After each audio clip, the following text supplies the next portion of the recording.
சற்று முன் வெளியான தகவல் குழந்தைகளுக்கான ஆதார் அப்டேட் பள்ளிகளில் முகாம்களில் முக்கிய அறிவிப்பு வெளியாகியுள்ளது. அதாவது தற்போது ஆதார் தொடர்பான முக்கிய அறிவிப்பு வெளியாகியுள்ளது.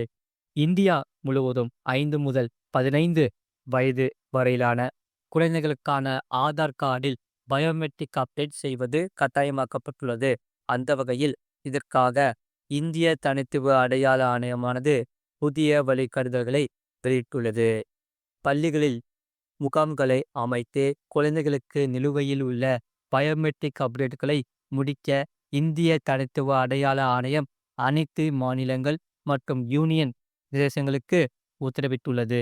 இதனால் பள்ளி கல்வி மற்றும் எழுத்தறிவு துறையுடன் இணைந்து பள்ளி குழந்தைகளின் ஆதார் குறித்த நிலையை UDISC செயலில் இந்திய தனித்துவ அடையாள ஆணையம் இணைந்துள்ளது. இதன் மூலம் பல கோடி மாணவர்கள் பயன் பெறுவார்கள் என்று எதிர்பார்க்கப்படுகிறது. முழு வீடியோ லிங்க் கீழே இருக்கு, அதை கிளிக் பண்ணி பாருங்க. மறக்காம லைக் பண்ணிக்கோங்க.